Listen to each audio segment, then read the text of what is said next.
Hey, Arc Party listeners and viewers. I just want to pop in really quick to let you know what you're going to be checking out this episode.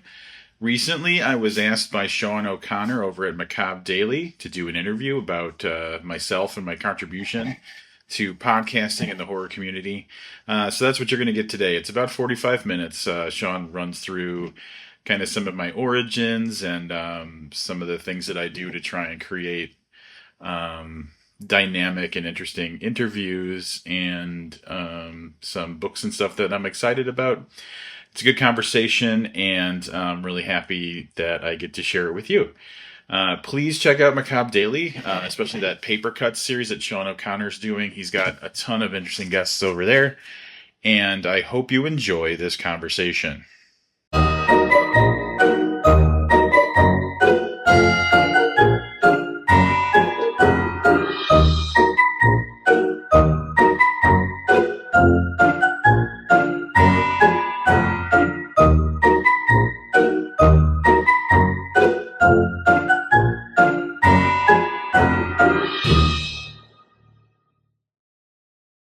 Hey everybody, Sean O'Connor here for Macabre Daily and Paper Cuts, the horror literature column that I run, and I've got none other than ROBB Olson, who I was frantic to get on, and I was just apologizing to him because my scheduling is my ninja scheduling skills are not what they used to be. It's great to see you, Rob. Yeah, no, I really appreciate you asking me to join you for this. It's very flattering, and I'm looking forward to our conversation. Well, I don't even know if I mentioned it in our email communications, Rob. Ladies and gentlemen, and everyone who's listening and watching, Rob has one of the best podcasts out there. It's the Arc Party, and I approached Matt Orozco, the owner and editor in chief of Macabre Daily, and I said, "Hey, look, I've got an idea of an offshoot for Paper Cuts. I'd really like to start to reach out to podcasts that I feel are doing just an incredible job amplifying authors, their works, their voices, and really giving them a platform. Because what I learned, and Rob, I'll ask you if you learned this, as you were building the podcast up and talking to all these authors, I learned that they really have the burden of promotion squarely on their shoulders. And I was kind of put back on my heels when I found out about that because, being a complete knucklehead, I felt, oh no, it's like, the publisher, gives them sends a limousine and a private jet and, sets everything up for them and it's all on the publisher's dime. And boy, oh boy, that is not the case. And you, sir, are one of the absolute best landing places for these authors. Your Thanks. your well, your style, your ability to get really meaningful and fun conversation out of authors. Um, I put you in a class with, I reached out to Anna Dupree of Anna Rose Reads. I've spoken with Neil McRobert of Talking Scared. There's you. I've got Scotty Miller of Horror from the High Desert. I interviewed Scotty just a while back. There are lots of really good horror literature and horror centric podcasts out there. But I feel that the ones I just mentioned, and you especially, are right there at the top. And yeah, you really get some great stuff from these authors. Um, well, I guess if you want to go, do you want to go into like how I got to where I'm at? Like, is that, Before we get to yeah. that, I actually want to know if horror was always on your radar or if it was something you came into later on in life. Oh, definitely. This is a later in life situation. So when I was young, I was like the kid who, if I was at a birthday party and they were watching a horror movie, I was sitting in the kitchen, um, because I couldn't make myself go be scared. And I didn't read Stephen King growing up. Like I've probably read 4 or 5 Stephen King novels ever. So it was definitely not in my DNA, um, until like I became much more rabid of a reader, and as like horror books would start to filter in a little bit here and there, And as I picked up horror, those are the ones that kind of stuck more. And as I read more, so it was like a kind of like a slow growth as opposed to like there was, I can't name one specific moment where all of a sudden I was like, I love horror. It was like a slow accumulation over time. But I know that you have to be a voracious reader. You probably read, like most readers, you probably read a couple of different genres, right? Hmm. Yeah. What were you gravitating toward initially? And I'm so curious, what was the tipping point that brought you into horror? So traditionally, so I for podcast purposes, I've been reading for podcasts since like 2011, and back then it was more literary fiction and crime. Crime was actually having a moment in like the early 2010s and stuff, so there was a lot of momentum there, and I knew a lot of people who were writing in crime, so there was a lot of that. And then, so even like Paul Tremblay was writing detective novels in like Yeah. the early 2010s, and so um, it was just again over time. I think horror was starting to build up as well, and there was kind of a tipping point in like 2018, 2017, 2018, where horror took off, and Yeah. so these relationships and everything that I've been building over these like probably 7 years of talking about books. Now I had already known all these horror people, and they were like, "You need to read this, and you need to read this," and so it gained momentum that way. But I was reading a lot of crime and like regular literary fiction and like little like drips and drops of horror mixed in. Nice. All right, we're gonna have to peel off into crime for a hot second because that's what I, I was kind of a monster kid and a horror kid growing up, but it's kind of strange because I gravitated toward a lot of noir crime fiction. I loved Elmore Leonard and yeah, James Elroy, and Nick Pelicanos, and I really, really loved that, and that kind of opened up a whole, an entry point into horror because I would read articles with these authors, and every now and then they'd kind of point you in a direction of, oh, you know what, you got to check out Joe Lansdale, and then that would Oh yeah, bring me into his horror, and then from yep, Joe Lansdale he would recommend all different sorts of authors, and it's just like it mushrooms everywhere. sure. Was that similar? Yeah, but for me it was more contemporary crime, not like the more classic folks like that. So Gotcha. yeah, I've definitely read Elmore Leonard and looking at some Lawrence Block I have on the shelf and stuff like that. But so in the early when I was first starting podcasting specifically, I don't know if you've heard of Scott Phillips. He wrote Yes. Yep. The Ice Harvest, and he's a contemporary crime author, and his friend Jedediah Ayers um, did a lot of kind of I don't know if you want to say Southern Gothic, but like really dirty, like down and dirty, like Southern kind of crime writing, and then everybody that they knew, um, I was getting introduced to and reading, and so like Rob Hart is a friend of mine because he's like he was doing Lit Reactor, the website, and I met him through that. But like I've got every book he's written on my shelf right next to me because I knew him and then I read him and I loved what I read. And yeah, so like a lot of the contemporary um, Megan Abbott, huge fan of Megan Abbott. So a lot of the more contemporary names are what I was reading, and then I would dip back into some of the more classic folks as well. I mean, those are killers. Everyone that you mentioned right there. Oh my goodness. I got obsessed and actually fairly still obsessed with a lot of Southern Gothic, like Ron Rash, Tom Franklin, and those lean heavily into crime as well, especially Mhm. Tom Franklin. And it's just look, people are listening to us right now, and they're like, "Hey, I thought you guys were going to talk about horror," but Yeah. this is to William say that. Gay. William Gay would be another name. Oh, are you kidding me? Oh, you see, this is why I couldn't wait to have you on. I absolutely couldn't wait to have you on. Yeah, yeah. Yeah, I mean, and you kind of dine out on a couple of these novels, and it like I said, it opens up a gateway to a whole different discovery, and that's the best thing about reading. That the adventure of it, you Yep. know. Oh And yeah. I've talked to so many authors lately, horror authors, that are getting ready to dabble into like dark fantasy, Hmm. Yeah. because they're like, you know what? It feels organic. I've done this. I want to kind of, get out of the box that I've happily created for myself and try something new. And I think that's fantastic. Hmm. Absolutely Oh, fantastic. yeah. And reading diversely, that's not even really reading diversely, but like reading, if you only read horror, you're probably missing. And even if you only read horror, you're probably reading crime and you're probably reading dark fantasy anyway, because like Yeah. those things exist in here. Like if you read Richard Kadrey, you're reading some, more detective-y kind of stuff sometimes.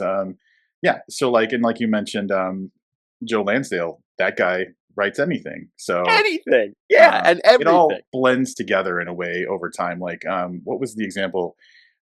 Megan Abbott's book Beware the Woman, which came out just a couple of years ago, is about a woman who like basically is held hostage, a pregnant woman who's kind of held hostage by her husband's like father in this weird like upstate New York thing, and it's like absolutely horror, but like it's shelved in mystery thriller, but it's Right? horror. So like horror kind of, to quote the great Bob Pastorella, it's all horror. So It yeah. is.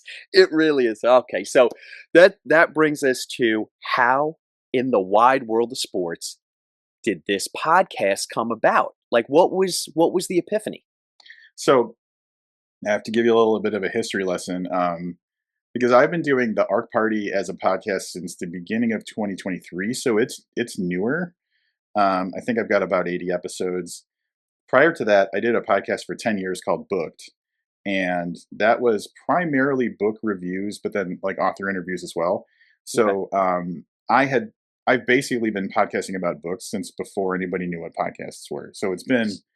in my DNA for a long time. Like podcasting platforms didn't exist. Like Spotify didn't do like it was a whole different world back then. And then that podcast ended in 2021, and I was like, something's missing. But I didn't want to do book reviews. I kind of got out of the idea of saying this is how good this book is.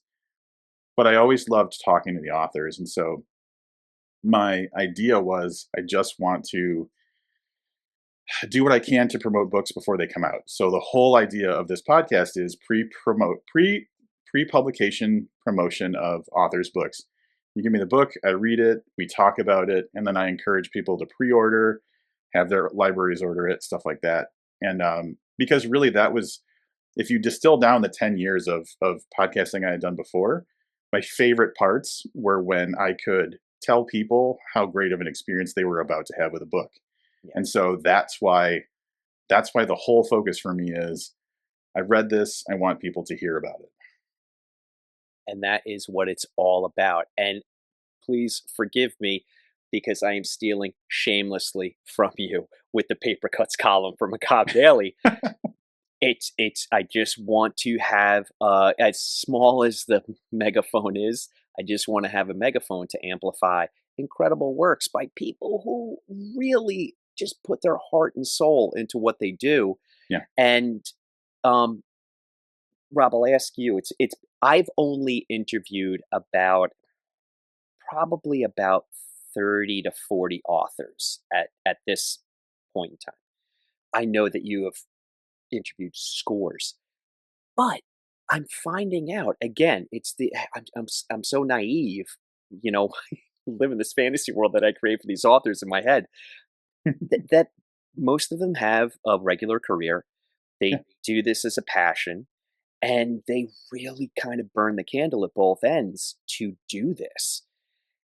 And I, I'm always floored by it when I'm talking to an author that the shelves of the local bookstore are covered in their work, and they're like, "Oh yeah, I work for an advertising agency, and I write at Yeah. night, I write in the morning, I write on the weekends." And I'm like, are, "What the heck is going on here? We need to pay our teachers more, and then right second in line is the authors. We need to pay our authors more." Oh You yeah. know? Uh-huh. It's just did you have the same experience where you're like, "Well, you obviously do this full time for a living," and they're like, "Absolutely not. I work at the, I don't know, canning factory," you know? Yeah, I've had these moments where um so that's an interesting thing for me to answer because like I was interviewing Paul Tremblay before Head Full of Ghosts, so I knew Paul when it made sense for him to have a day job. um, Yeah, so watching that change and watching him get the notoriety he has, and then seeing that he's still doing the teaching and everything, that that's interesting to see. So I feel like I knew a lot of people when I knew a lot of people who were like, I'm starting out, and so like this is something I hope one day gets somewhere. Um, but I'd say that in addition to what you're saying, which is like authors typically don't write full time. Like most authors don't. Like I know there's a handful that I know that do, and that's great, and I'm very happy for them. But the majority don't. And the other thing is just how fickle publishing is in general. Like I know people who were big five, book a year, um, just really reliably published by a big five for a long time, and then the winds change, or there's a yeah. new president at the company or something, and suddenly they don't get contracts anymore, and now they're self-publishing. And so um, in addition to the fact that we probably don't pay them what they deserve, What they're um, worth. Yeah. the the scarier part of it is like there is no certainty that like that next contract is coming. So like that's the thing that really scares me is like the the push to stay relevant. Yeah. Um, it's not the meritocracy that should be. Like good writing doesn't always get rewarded. And I know I'm sounding like a real bummer, but like No, that but to me it's is the like, truth. yeah, that's the scarier reality is like, you know, Paul Tremblay, if, and I'm talking about Paul a lot, but just because everybody knows who he is, there was a moment between his detective books and when Head Full of Ghosts got picked up where that could have been it for him. And then we never would have gotten all those other books if someone didn't believe in him and go to bat for him. So that's the thing I think is like probably maybe keeping people up at night more than like their day jobs is like, will I get another contract? Will I get optioned? Those Yeah. types of things. Will I be able to do this as hopefully transition into a full-time career? Yeah. And it's a enormous question mark. No matter how, and to your point, no matter how big a book lands at any given time, the season passes and something else Yeah. fills that gap that's eventually created. And maybe what fills that gap isn't necessarily your writing style, and it changes. Yeah. I mean, yeah, we're two monumental bummers right now talking about how No. writing is essentially gladiator school. Well, yeah, we'll have to switch gears and talk positive stuff at some point. Yeah, for sure. We're going to start right now. You know what, Rob? No more bummer. We're going to start right now because, look, everyone, the writers that we're talking about, and the writers that the authors that Rob has had on, and that I've been lucky enough to interview, they have stellar careers, solid careers. Like I said, they're doing this for the passion of it, and they're so good at what they do. Oh my Mhm. goodness. You just had on not that long ago. I loved your interview with Chris Panettiere, and I Mhm. Yeah. think, I mean, I've absolutely listened to two Arc Party episodes with Chris. Has he been on more than? Do I need to go back a little further? No, so I had him on for Death on the Swayback at the beginning of the year. That was my first time talking to him, and then I had him on for his book Shit Show, and then just yesterday released my Rapture Publishing episode where it's him and Mitch Hull from Rapture Publishing, and we're talking about the chapbooks that he makes, but then also Daytide, which you can see on my shelf. Oh, I'm so jealous. And I You know. son of a bitch. I'm so jealous. And there's Anna Dupree posting her copy, and I'm gonna yell at Chris. I'm gonna email him tonight. Like, Yeah, where's my goddamn copy?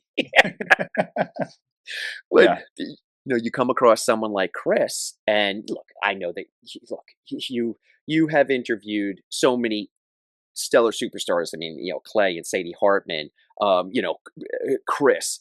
I was going through the litany of guests that you had, and of course, now I can only name those three. right. But my point being is that you're giving them ample space to talk about what they love and your style, and this is where I'll get into some questions. Your style is it's your conversational flow is unmatched. I love that. I feel like I'm just at a diner with some Mhm. friends and we're eating a nice slice of pie and we're talking about the things we love. It's just kind of effortless. Yeah. And I want to know, Rob, what is the preparation that goes into creating that kind of atmosphere?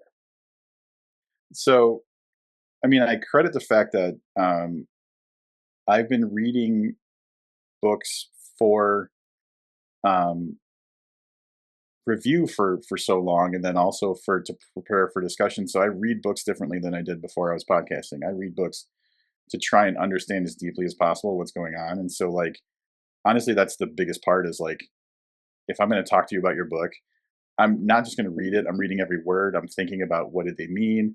I'm thinking about the themes that tie into it. Yeah. And like, I go into that conversation being fully aware that I could be totally wrong about something.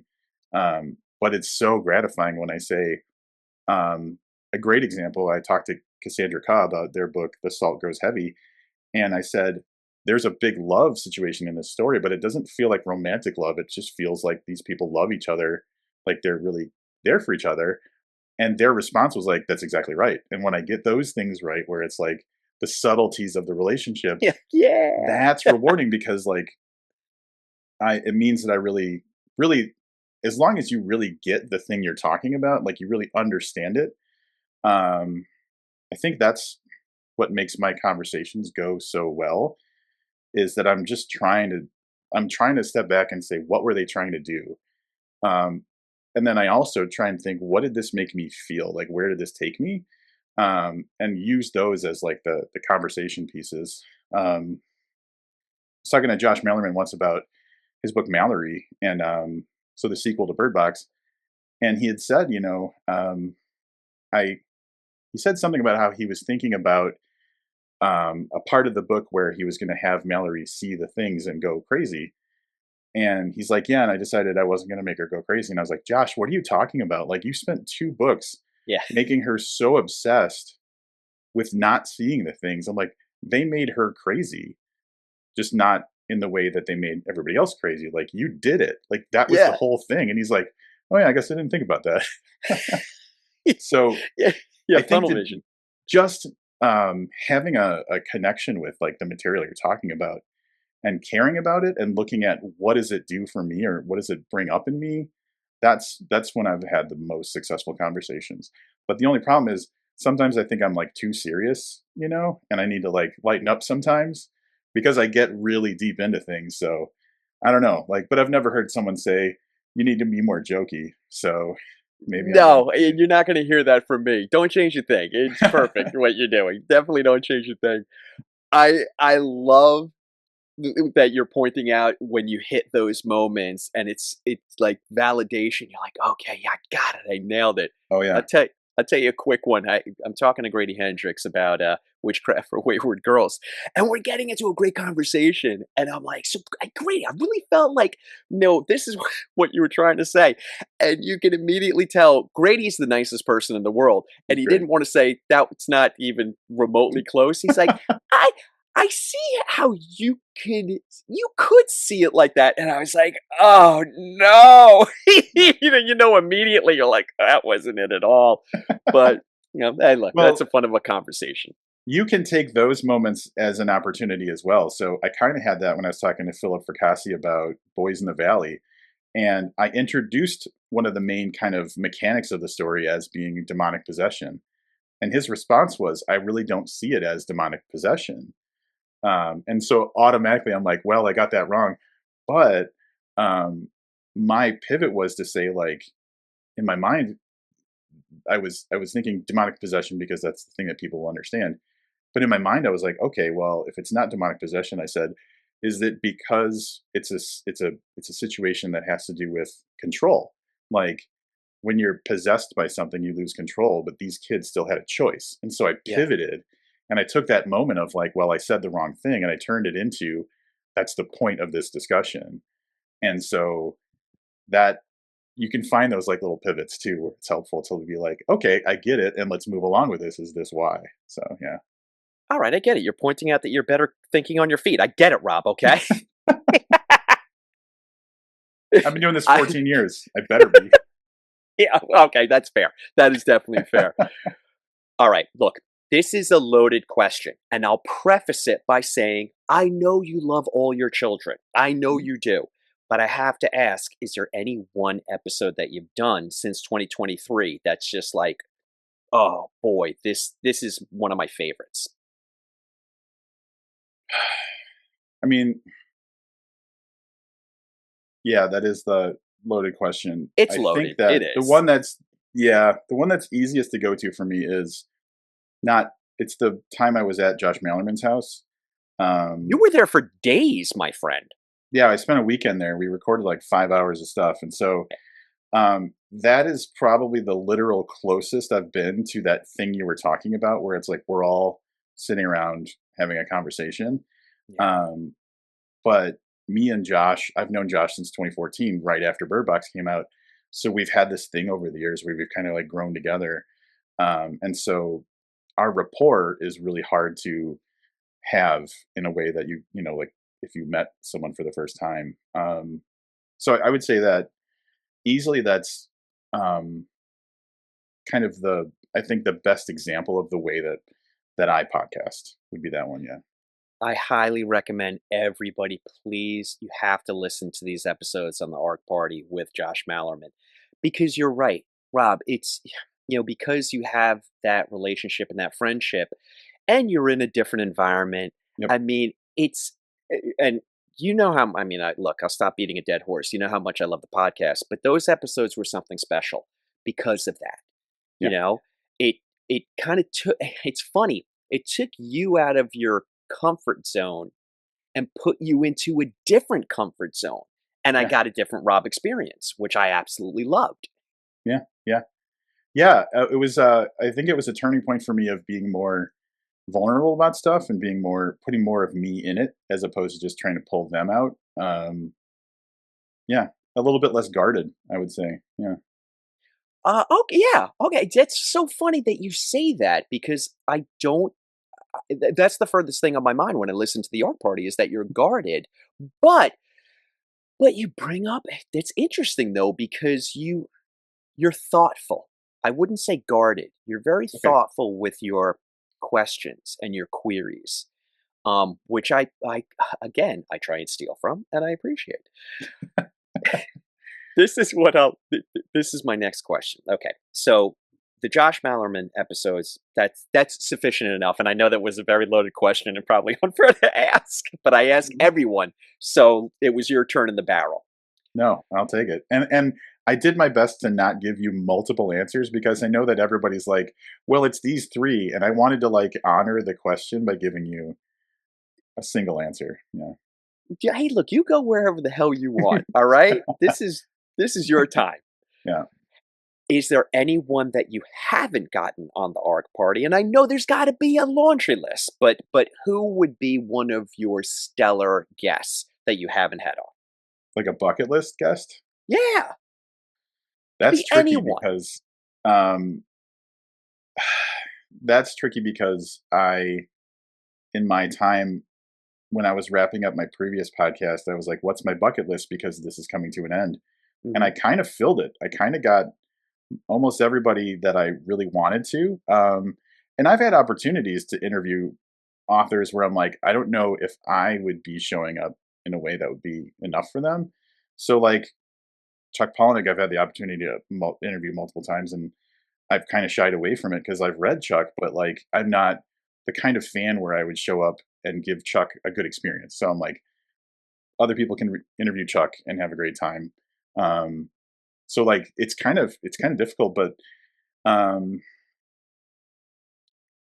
weirdly, something it's kind of outside of literature a little bit. There's a person recently that I've been just dying to talk to, and it's Patton Oswalt. Uh, Um, Rob, you need to honestly send that email tonight. Pat, yeah, I can't imagine a world where Patton Oswald wouldn't want to talk to you. yeah. You've got to make I that don't know if happen. you've seen though, but like he's really gassing up like horror folk like crazy, like talking about Keith Rawson and Nat Cassidy and Tananarive Due, who I know he's acquaintances with Tananarive Due, and that's Tananarive. So there's people that I'm like afraid to talk to as well. So like Tananarive, I'm very intimidated by because she is just on a different level. Megan Abbott, I would love to talk to, but like again, intimidated by. Katrina Ward, I'm very intimidated by, but she is a stellar author. So like, yeah, there are those names where I'm like, I need to work up the courage. Sylvia Moreno Garcia, I would love to talk to, but like, Oh, still same. working up the courage to make those requests. Yeah, It's funny what you said about Tyler Reeve because Neil McRobert was nice enough to say, "Hey, look, man, if you want, I'll set up the intro," and I haven't taken him up on it because I'm intimidated. I really am. You know? well, I will tell you, do it while you can. Like, ask, um, just ask. Yeah, Yeah. I've got my Yeah. David Duchovny. That was a cool one. Back in the day, I interviewed him, and it was just because I was like, "Hey, David, if you want to come on, email us," and he did. So, like, you'd be surprised what you can do. And then here's what I'll say from having done other kind of work with Sanana Reeve: just the nicest person in the world, the most giving, the most like generous person. So, like, I guarantee you, were that to be set up for you, it would be a fantastic conversation. She is All right. incredible. All right. Look, nobody likes a coward, so I'll have to bite the bullet. And I know I would love it, and I know it Yeah, would just be a bucket list moment for me. So yeah, sometimes I have to get over being a big chicken, but I will. I will. you just gotta do it because like um if it doesn't time out right now, then you can just ask again later, you know. I actually one time in my previous podcast reached out to Jack Ketchum and was like, "Hey, we're doing this type of podcast. Are you interested?" And he's like, "No, that's just not my kind of thing." And so he turned it down. What I should have done is said, "Do you want to just come on for a regular interview?" And I didn't do that. And now that's never going to happen. So, We'll never say never, but yeah, I feel your pain. I had a similar moment with Mick Garris where and it was just timing. He had just ended his podcast and he's like, "You know what, dude?" And he couldn't have been nicer. Couldn't have been nicer, but yeah, it's not the right time. I'm burnt out. I got to step away. And then you just feel like you lost the ability. Where I know that if I were to reach out tonight, he'd probably be like, "Yeah, that was yeah, like a year and a half ago. Let's rock and roll." But totally. hmm I you agree. bring up an interesting point is that we're talking about horror authors, but you you've really created a reputation for yourself that you can reach out to a Patton Oswalt. You could actually reach out to really anyone in the horror community, directors, actors, screenwriters. Have you thought about that, or are you just nope? This is my lane, and I'm going to stick to it. A little bit. There's a few people who I would be really, really interested in doing conversations with. So Um, Patton would be one of them. Um, Not only because of the love of horror, contemporary horror that he's showing online, but also because I'm a big fan of the TV show Justified, and he was Constable Bob. So you know, Elmore Leonard, come on, yeah, Rob, of comes back course. around Elmore Leonard. Yeah. Yeah. Um, I have this secret kind of hope that one day I can make this work. Stephen Graham Jones is a big fan of the TV show Justified too, and doing podcasting with him about Justified, I think would be one of the most like awesome experiences I could have. And then if I could loop Patton into that, that would just make it even better. So the Look, you other, the just put other, it into the ether. This is going to happen now. this better fucking happen now. And then I don't know, I don't know if profanity is okay, but you can Oh, bleep. fucking sure. Okay. The other one would be I would die to talk to Brian Fuller because I've always been a huge Hannibal fan. And then anything else I've seen Brian Fuller create has just been so like I want to know the brain that creates these things because everything is considered and the storytelling is so detailed and the visuals are so detailed. And even the trailer for Dust Bunny that's coming out soon looks so amazing. Yeah. And he was on Tanana Reeves' live stream, the Scare Up the Vote. Um, and By the way, thank like, you for your work with that. It yeah, Didn't work in our favor, but I truly appreciate what you did. Yeah, that was well, and that got me the opportunity to, in a chat, say, "Hi, Stephen King. Hi, Joe Hill." So that's the closest I've gotten Right? to those guys, but they said hi, so, um but, Brian Fuller, I think, is just one of, like I really connect with what he's doing, and so, like, if there was branching out into film and television, Fuller would be one of my first choices. I think I really gel with what Mike Flanagan's doing too, Same. so that would be an interesting conversation, but I feel like I don't know his stuff as well, but, like, I could talk to anybody about Hannibal for, like, days on end without rest, so, yeah, Brian Fuller would be a huge thing for me. Where's the Rob Olson Hannibal start to finish recap then? I'm That giving you multiple podcasts, by the way. You already have Justified, and now I'm giving you Hannibal. But Yeah, you're just giving me work, like, that's easy for you because, like, you can just walk away and be like, "Someday I don't have Rob to will do do it. that." That's work for me, so This I is what see I I do, see Rob. I see through you. Ah! I hopefully I'm gonna put a gigantic smile on your face, which you probably knew this already. My colleagues at Macabre Daily, they were at Brooklyn Horror Film Festival, and they saw a dust bunny, and Yeah. just 10 out of 10, no notes. It's gotta be fantastic. It's gotta be, like yeah. Just all of the like all of the magical whimsy from Pushing Daisies. Yep. You know, cross section that with the intensity that you had in some episodes of Hannibal, and then Mhm. just then wrap that in the Brian Fuller of it all. Yeah. And yeah, so I cannot wait for this film. There need to be more Brian Fullers out there, but you Yeah. know what? Let me not be greedy. We're lucky to have the one we have. Yeah, I'll take what I got right now, yeah. Okay, where do you see the podcast going to? I've already branched you out into like 11 other podcasts, but seriously, where do you see the ARC party going? Because I want to see longevity here, Rob. I am deeply attached to this podcast. Mhm. Um, ooh, yeah, I'm gonna have to think about that for a moment. I think that, I really like what I have going on, and recently I did a couple of episodes where I was talking to publishers, small publishers, so I talked to Alan from Shortwave Publishing, Oh, and nice. a lot of really good responses for that, like, people really liked the idea of hearing from the people who make the books as opposed to the people who write them. And so I also just posted an episode where I talked to Mitch from Rapture Publishing and Chris Panettiere was on.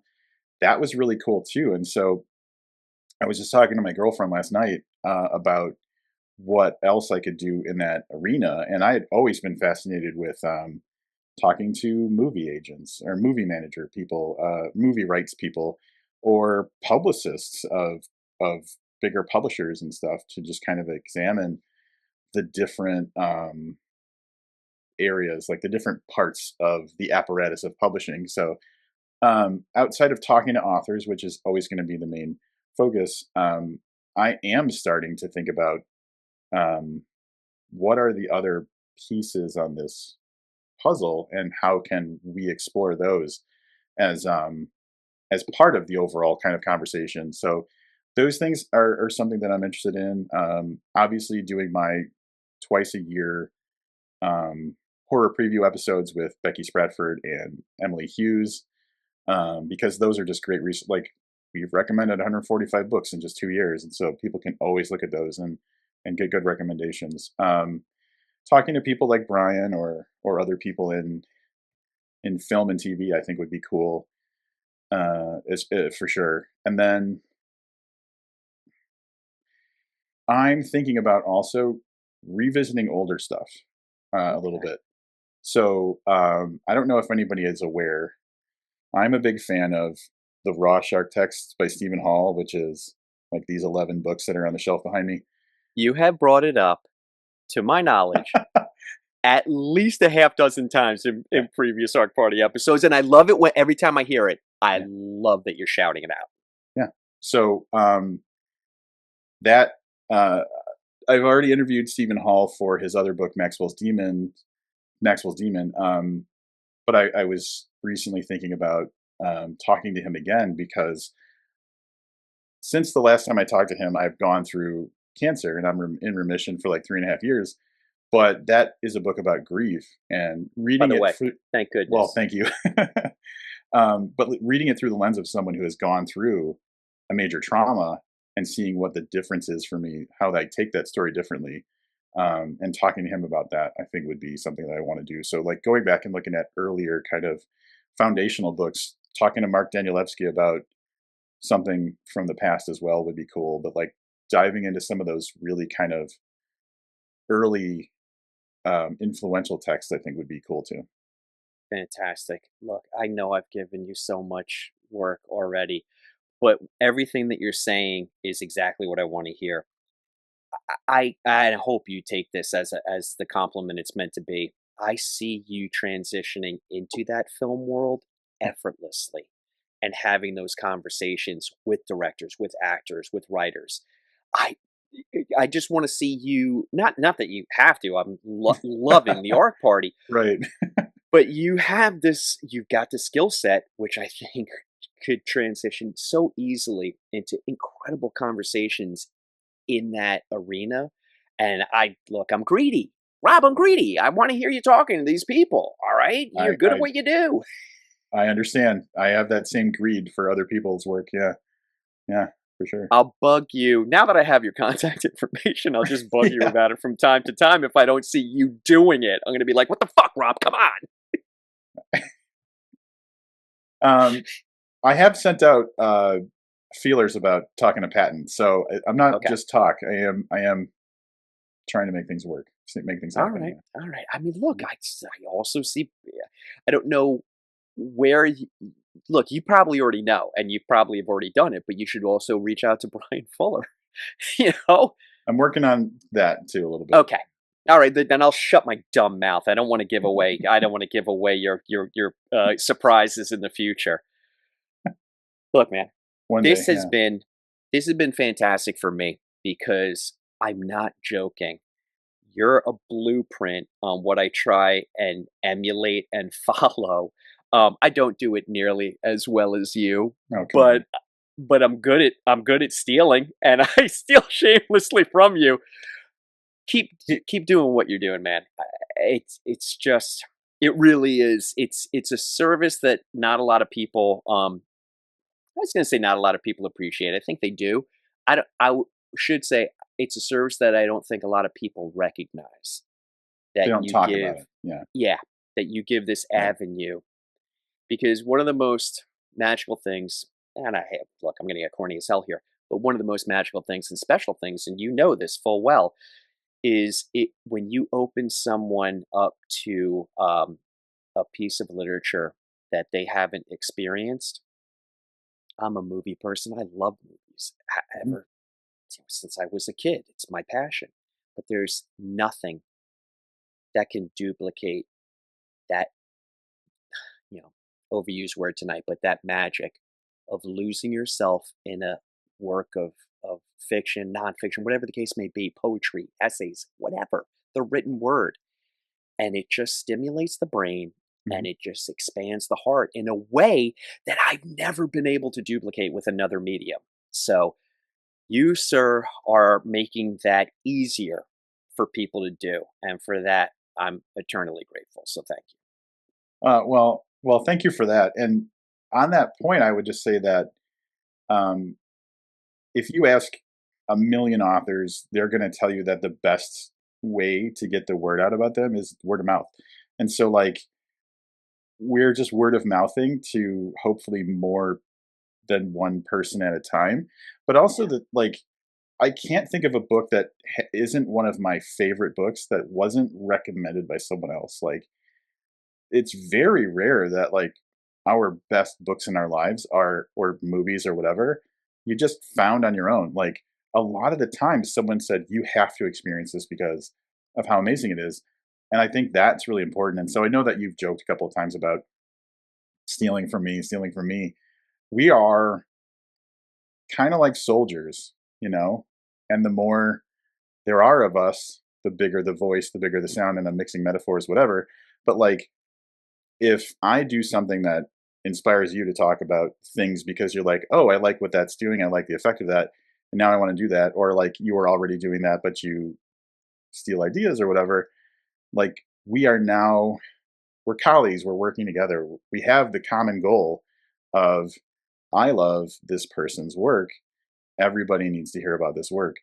Um, and then you have the satisfaction of seeing that change as well. So Yeah. when that little novella, The Extra, by Annie Neugebauer, I'm going to say her name wrong, Neugebauer, came out from Shortwave Publishing recently, and I read it and I was like, this is fantastic. This is like one of the best things I've read recently.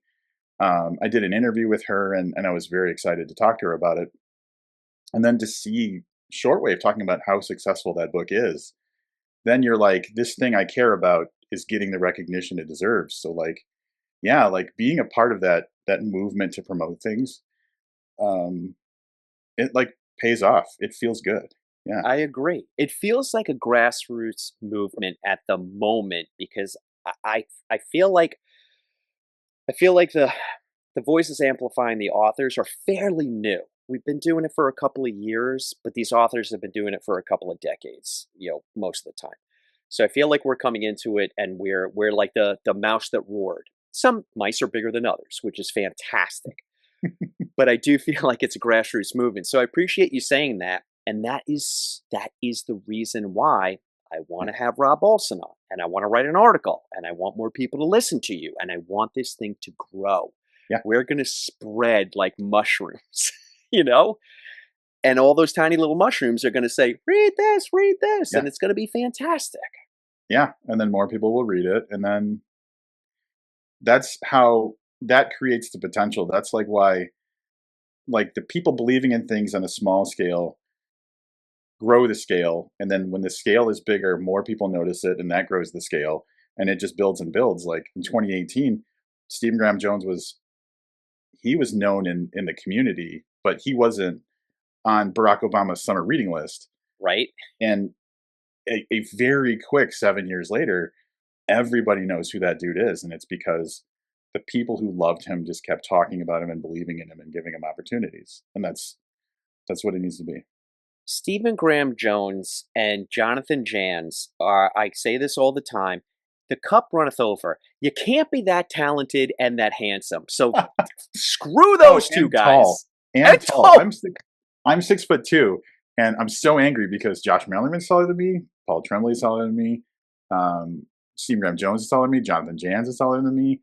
I'm pretty sure that Todd Kiesling is taller than me. Where is this height coming from? He is. Todd Kiesling hugged me and I came up to his belly button because fucking Rob, I'm 5'8" on a good day, all right? Hurtful words coming from you. I know, like, oh, poor Rob, he's only 6'2". Yeah, only 6'2". I'm like, oh my goodness. Oh my God. Yeah. All right.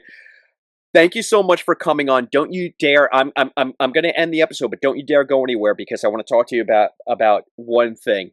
Yeah, Rob Olson, the ARC Party. Everybody, if you're not listening to this podcast, you're not invited to my karate-themed birthday party at Chuck E. Cheese, all right? Well, I really appreciate all of the wonderful words you've said about me. It makes me feel great. Well, this is where I put you on the spot before I let you go. Will you come back? Anytime. Tomorrow, I'm here. Yeah. You're going to regret that. All right. Thank you so much. Again, everybody, it's the ARC Party. You already know that. But anywhere you listen to your podcast, the ARC Party, just, go start from the beginning and just work your way up. And it's just stellar. So again, thank you for the hard work you're doing. John, thank you so much.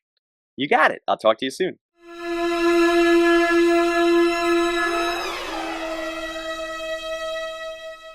Okay, so that was my recent interview on Macabre Daily with Sean O'Connor. And if you like the ARC Party and you want to continue to see me doing what I'm doing, please go and subscribe and leave a comment and a rating for my podcast on any of the podcast platforms that you use. Subscribe to my Substack.